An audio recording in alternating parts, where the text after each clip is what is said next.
friends, welcome back to the channel. Today I am finally delivering a speed build to the last biome of Wishblossom Ranch, creating a whimsical Pixie Hollow inspired build in the Pixie Acres. We are going full fairycore today compared to the last few videos where there is more structure and symmetry, so be prepared for a chaotic and yet relaxing speed build ahead. Thank you for coming along, and if you are ready, let's build this fairy village.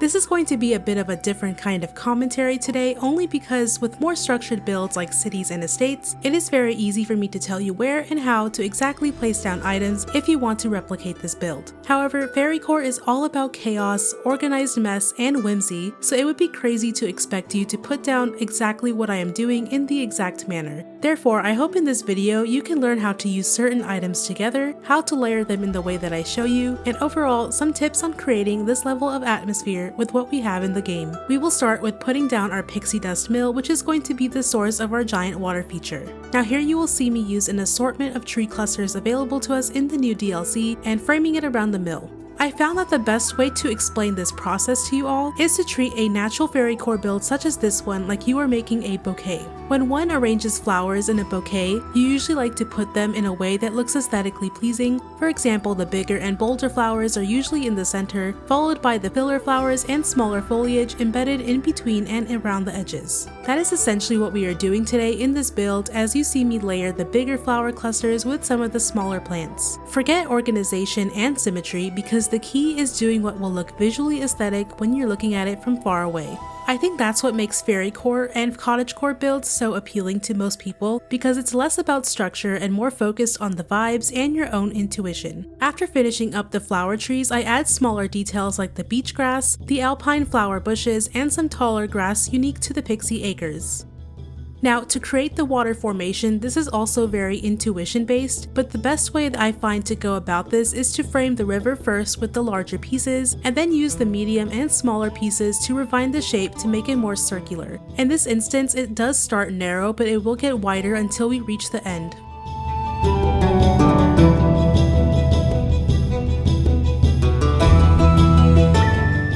We do cut it a bit short at a diagonal because we are going to add a bridge using the flowering wood fencing and some tropical wood floors from Eternity Isle.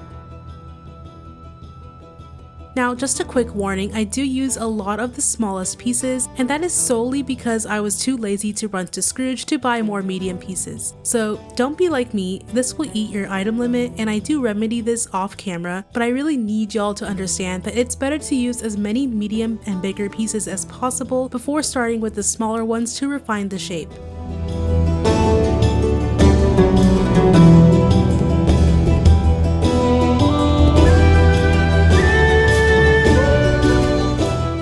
Around the edges, I will use the border pieces, and I only use the same 3 pieces: the smaller curve, the inwards curve, and the small straight edged piece. If again you want to save some of that item limit, you can use the bigger straight pieces. However, I liked the smaller ones more since there weren't any leaves attached to it and you can see the water better.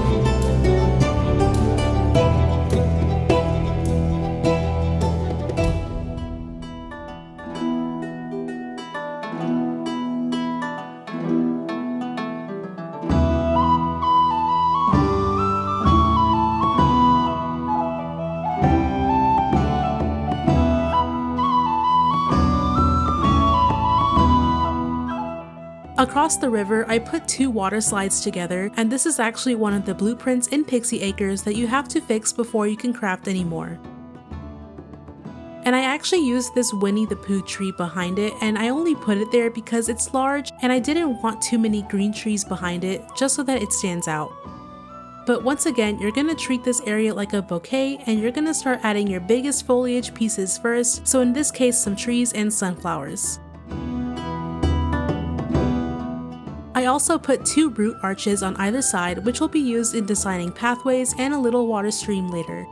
Then right in the middle you can put down whatever house you want. I use the Tinkerbell house skin from the premium shop, but you can also use Tinkerbell's actual house that we get in Wishblossom Ranch. Oh, and I just added a little rainbow over the water for the vibes. Speaking of what I just mentioned, I wanted to do a little loopy loop around the root arch, so I connect the water from the slide to the biome's water behind all of that stuff. I use some more smaller water pieces and create a rough stream going through the arch. Again, for your sanity, don't use as many small pieces like me, just use the medium ones. My item limit was literally quaking.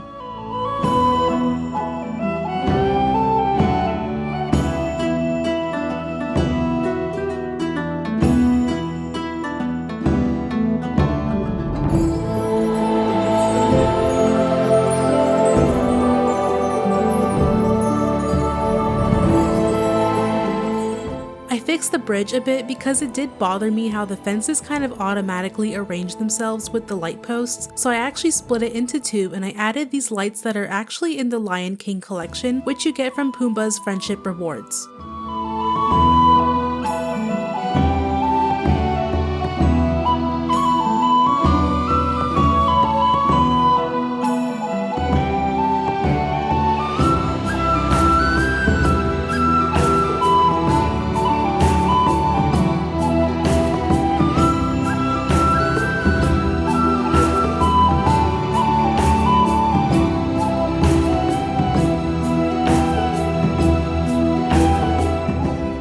I'm just adding a few more of those smaller flowers and plant clusters just to help enclose the area.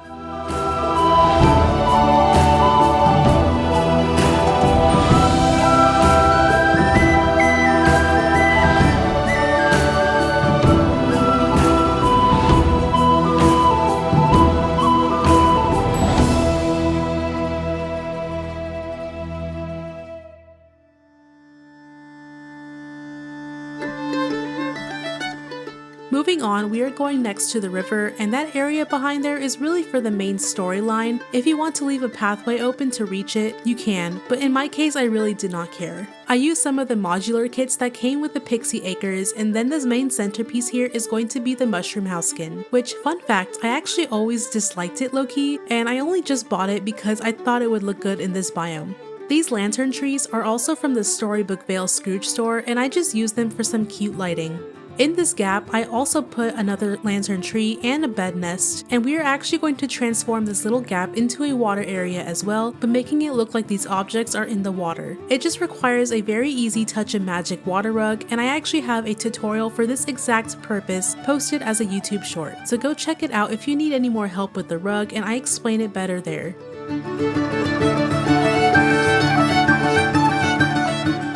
Now to just frame the area, I will use a couple more of those smaller green trees and begin layering once again.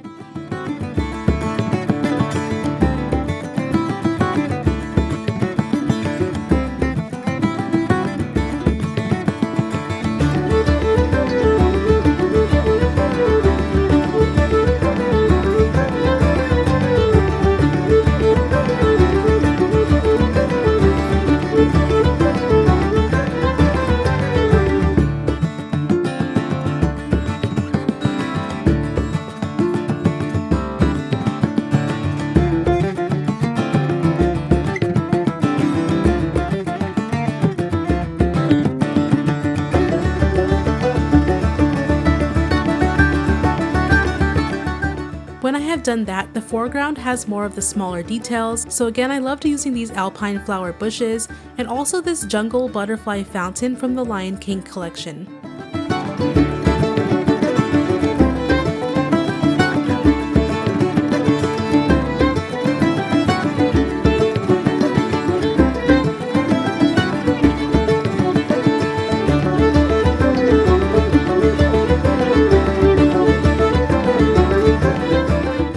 Beach grass is also vital in creating that lush overgrown look, although you will need to cycle through the beach grass to find the one that can clip through objects, as there are two kinds of beach grass when you select it.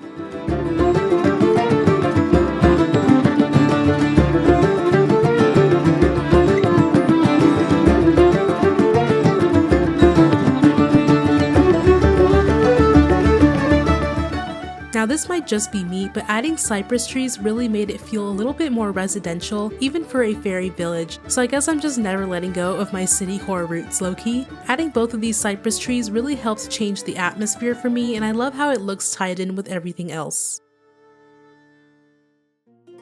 Okay, since we have our areas coming along, I think it's time to finally make the path, which will dictate the placement for the rest of the build. I have a very easy and specific way of creating winding paths, especially paths that divert into multiple different directions, and if you would like a more detailed explanation on how I do it, I have a video just for you on my channel. But you can also just see what I'm doing here. It's basically TLDR, making mini pyramids and then changing the shape of it all in the end to look more natural. I changed the direction multiple times, having it fork out to the bridge and then towards the mill and finally back to the entrance of the biome. Similarly, in the inside we will also continue that pathing, leading to the other entrance on the left. Also, by the way, this is not the final pathing that I use. I do use the alpine cobble paths, so make sure you have plenty of it. I do believe it's around 400 to 500 of them, so that should give you a rough estimate of how much to craft.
Back to the area we started, I add in the leafy cottage house skin and it was kind of giving more hobbit core, but I think it matched the atmosphere well. Behind it I also placed down the terraria modular piece and the shelter building as it's called.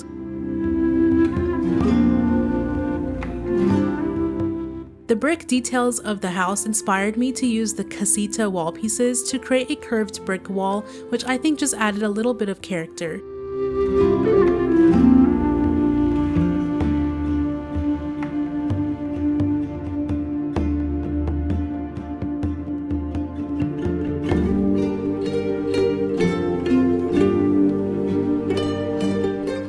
Another very optional design choice, which again may or may not impact your item limit, is adding some Forest of Valor stones and plumeria leaves on the edges of the winding paths. I do a kind of zigzag pattern and it really does make a difference.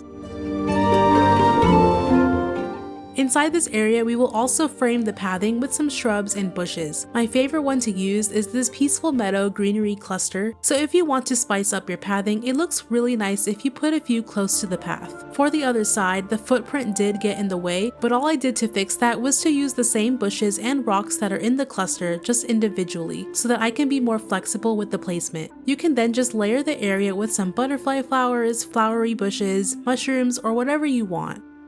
I use another house skin, this one being the bonus house from the Garden of Whimsy star path that came in the Alice update. It just matches the vibe of Tinkerbell's house skin, so I just had to put it there. These are giant feather carpets that you can craft with the new DLC, however I am officially headcanoning these as flowers and not feathers. I think adding these to the empty areas of the grass makes a unique fairy-esque flooring. Speaking of the Garden of Whimsy star path, I use a lot of items from there since it was largely a fairycore themed star path.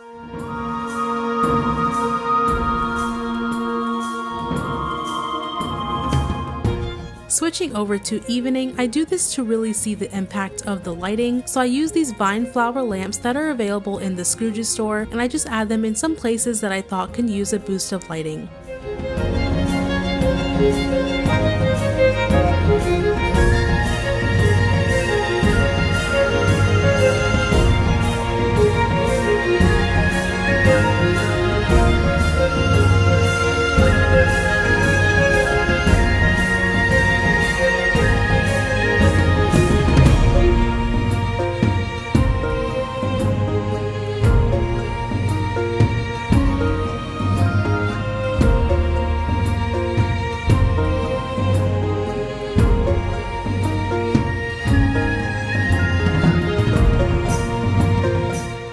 I do the same thing with the mushrooms in the foliage section since they glow in the evening and night as well, which are, by the way, only available if you have Storybook Veil.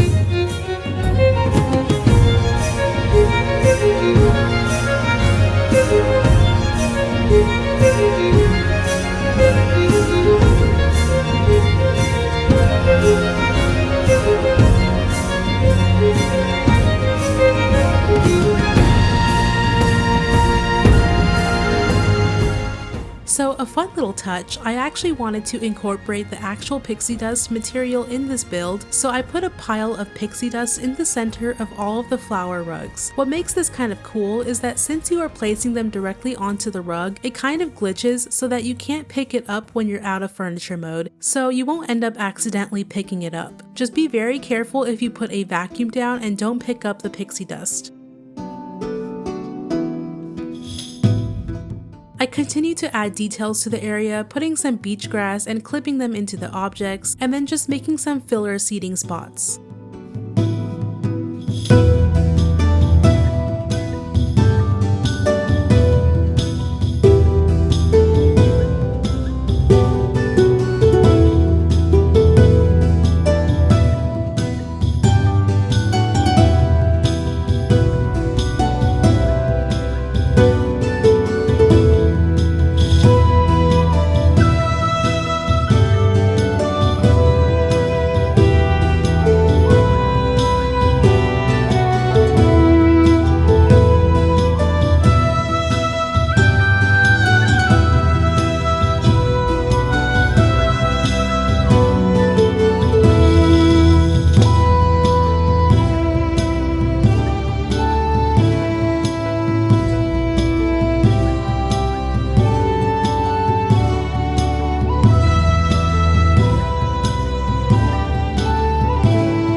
I squeeze in more cypress trees to really tie in the other side of the build, and I place them in a kind of asymmetrical way, alternating between the pale colored ones and the darker green ones.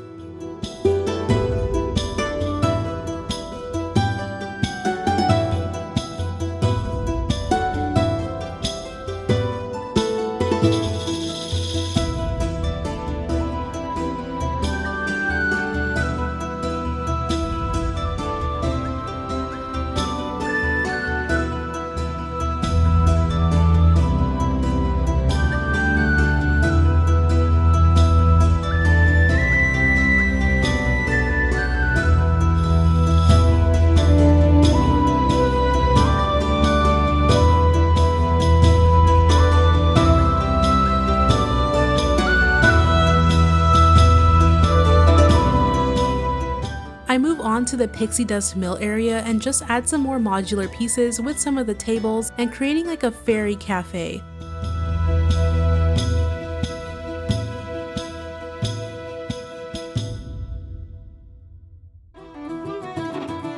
I add a root arch behind there and I put a little small rocky path, and that'll just lead to the rock node, making it a little more obvious and accessible.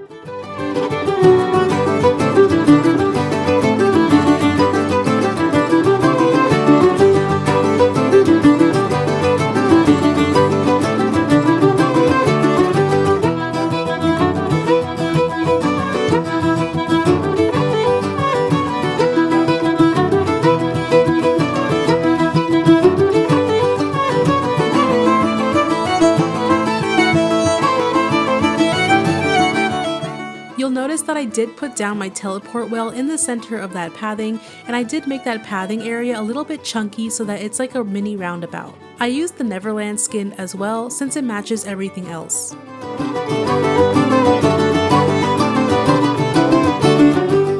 Now you just use all the same objects that we've been using, so I add in more lights, more of those peaceful meadow bushes, and flower rugs.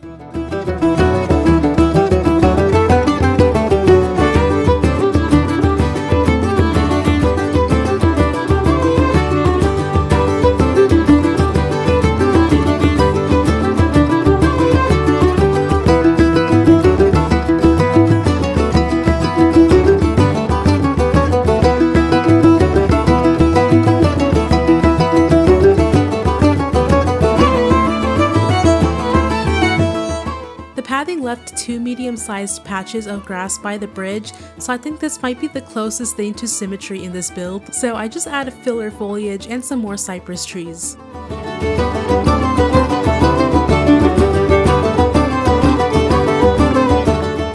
In this area, I also add in the individual light posts from the same fence that we used for the bridge, placing them individually down just to be standalone lights.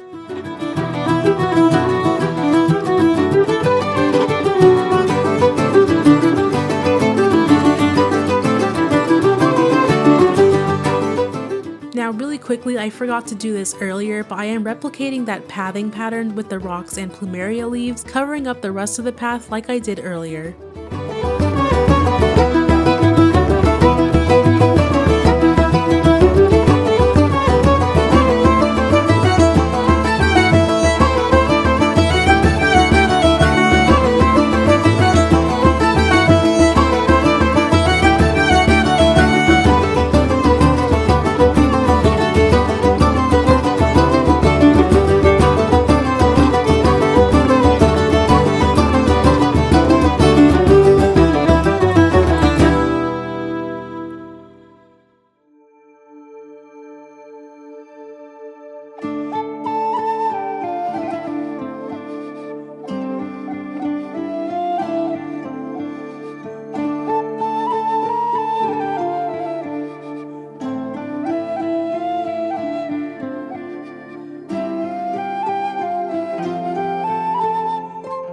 Back to the leafy cottage, I wanted to play with the spiral that's in front of it a little bit, so I added more stones and plumeria leaves, accentuating the spiral to create a unique pattern.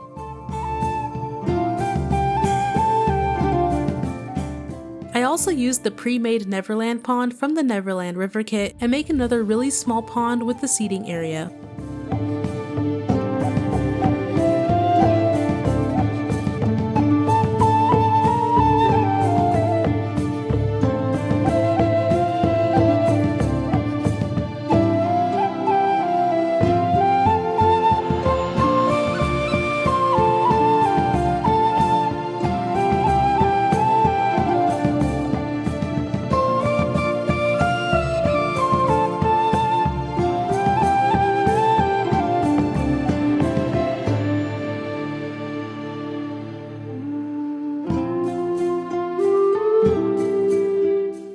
I go in with some more objects that match the aesthetic and the Tinkerbell vibes, like her iconic hot air balloon, and I forgot to mention the little leaf boats that are in the river, but those are also really nice. Then I'll go back into evening mode and just add a little bit of extra lighting.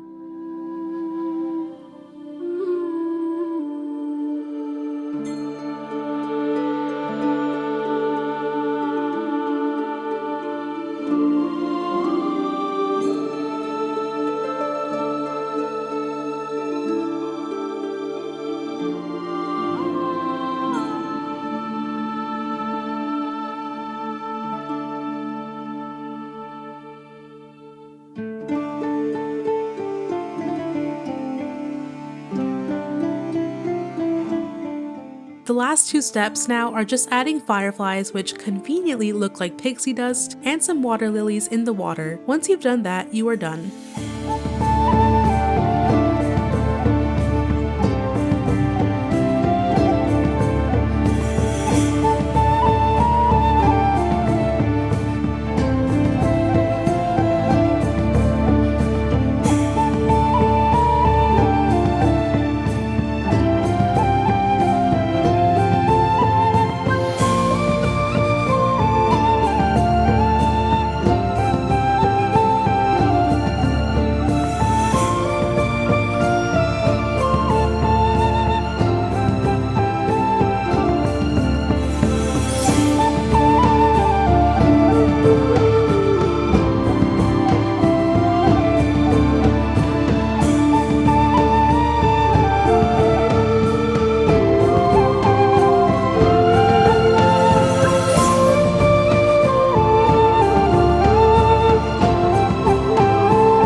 Thank you for watching, my friends. I hope you liked this speed build and walkthrough. It was definitely magical to see this build come to life after being burned out for such a long time. This is definitely a more grand build for the fairies, but if smaller builds are more your vibe, I do have another mini speed build in my YouTube shorts that you can go check out. Overall, I hope this video gives you the inspiration and tips you need to create a magical atmosphere like this one in your Pixie Acres. If you liked the video, be sure to like and subscribe, and I will see you in the next one. Bye!